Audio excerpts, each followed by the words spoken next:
प्रिय विद्यार्थी, स्वागत है आपका अपने यूट्यूब चैनल जीएमबी संदेश सर में। देखते हैं एक कक्षा 10वीं का जो पेपर सॉल्यूशन है गणित का। देख सकते हैं आप, ये पेपर कोड दिया है, ओरिजिनल पेपर है, पेपर अभी आया है। सॉल्यूशन देखते हैं इसका। 10/07 और कक्षा 10वीं अर्धवार्षिक परीक्षा गणित विषय है। इनमें हम उन प्रश्नों के उत्तर देखेंगे जो एक एक अंक में पूछे जाते हैं। बढ़ते हैं आगे।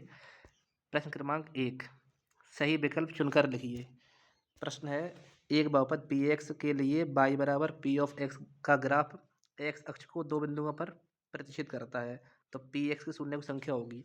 ग्राफ जितने बिंदुओं पर काटता है उतने शून्य होते हैं। इसका उत्तर 2 हो जाएगा। सही। आगे बढ़ते हैं। प्रश्न नंबर 2, यदि रैखिक समीकरण दिए गए हैं का एक अद्वितीय हल है तो युग्म द्वारा निरूपित रेखा होगी। अद्वितीय हल की शर्त a1/a2 बराबर नहीं होता b1/b2, तब अद्वितीय हल होता है और रेखा होती प्रतिच्छेदी। सी उत्तर सही हो जाएगा। आगे बढ़ते हैं। प्रश्न क्रमांक 3।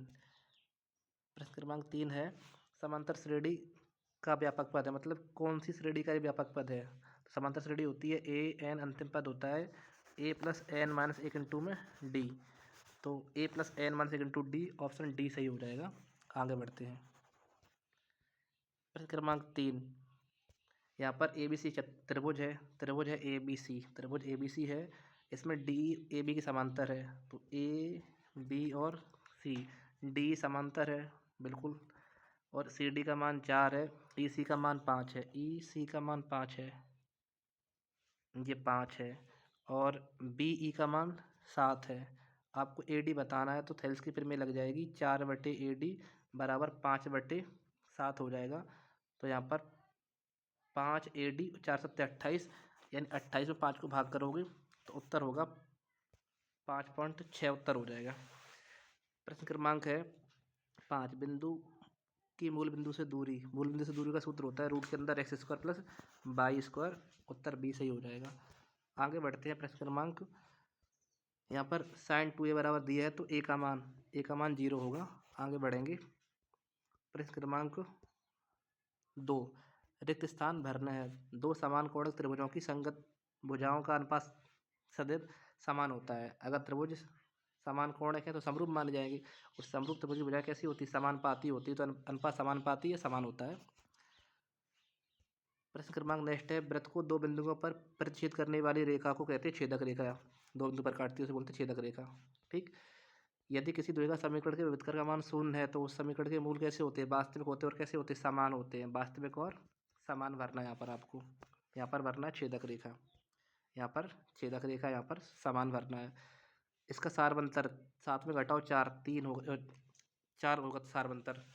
a2 - a1 करके घटाओगे तो बिंदु में जोड़ने वाले बिंदु को बताना मध्य बिंदु के मान। 0 में 4 जोड़ोगे, 4 4 के आधे 2 हो जाएंगे और 7 3 10 के आधे 5। इसका उत्तर होगा 2 और -5।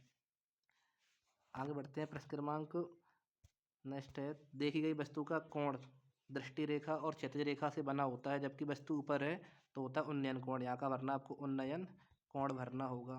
ठीक। आगे बढ़ते हैं।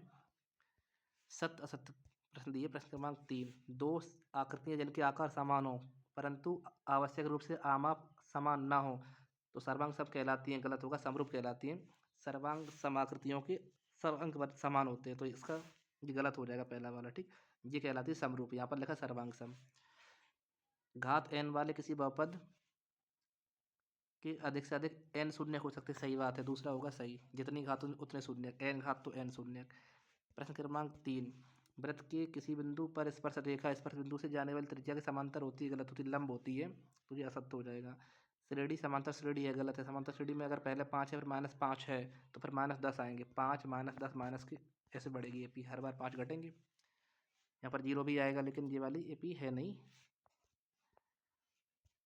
आगे बढ़ते हैं। कॉट 0 का मान, अगर यहाँ 0 रखो तो कॉट 0 का मान इनफाइनाइट होता है, यानी अपरिभाषित होता है। तो परिभाषित नहीं है, सही हो जाएगा जी।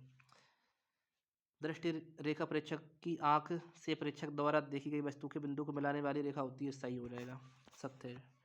आगे बढ़ते हैं। प्रश्न क्रमांक 4 की ओर सही जोड़ी मिलानी है। 108 की जोड़ी कहाँ मिलेगी? 12 9 108 या 27, इसकी ये मिल जाएगी ए। 27 3 की घात 3 का घन 27, 2 को वर्ग 4, 27 चौको 108। तो पहले का हो जाएगा ई। इनके शून्य का गुणनफल बताना है। शून्य होंगे √3 माइनस √3 गुणा करोगे -3 आ जाएगा, एफ सही हो जाएगा। ठीक, दूसरे का एफ मिल जाएगा। शून्य को योगफल बताना है तो 15 में 5 को भाग करोगे 3 आ जाएगा। कहाँ है 3? लेकिन 3 कौन से आएंगे? -b/a होता है तो -b/a। b का मान 15, -15 बटे तो प्लस हो जाएगा, इसका हो जाएगा a। मूल बिंदु निर्देशांक होते हैं 0 0, b उत्तर हो जाएगा। और आगे बढ़ते हैं।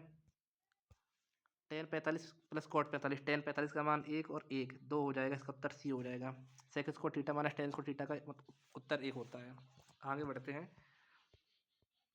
एक शब्द में उत्तर लिखना है आपको। समांतर श्रेणी के n पदों का योग।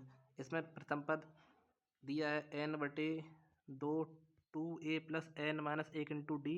यहाँ पर आप n का मान रखोगे 10, 10 के आते 5 बन जाएंगे, 2a 5 दूनी 10 बन गए, और n माइनस 1 इंटू डी, तो n का मान 10 में घटाओगे 9।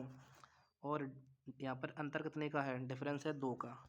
9 दूनी 18, 10 28, 28 पंचे कितने बन जाएंगे? 140 उत्तर हो जाएगा। 30 पंचे 140, हाँ, इसका उत्तर 140 आ जाएगा। यहाँ पर पूछ रहे हैं कि इसमें आपको जोड़ने वाले p का x का मान बताना है। तो x का मान यहाँ पर -4 आ जाएगा, गुणा करोगे। अंतःविभाजन में x का मान होता है m1 x2 plus m2 x1 plus m2 बटे में m1 प्लस m2 है ना। इसमें आप मान रखोगे, सॉल्व करोगे तो -4 आ जाएगा। ठीक, आगे बढ़ते हैं। सभी आयत समरूप होते हैं, गलत है। सभी आयत नहीं होते, सभी वर्ग समरूप होते हैं। त्रिज्या r वाले त्रिज्या खंड में कोण थीटा है तो चाप की लंबाई होगी πr थीटा बटे 180 डिग्री या 2πr थीटा बटे 360 डिग्री। द्विघात समीकरण व्युत्क्रम सूत्र क्या होता है? द्विघात समीकरण का व्युत्क्रम होता है d बराबर b² माइनस 4ac होता है, b² माइनस 4ac। बेलन का आयतन πr²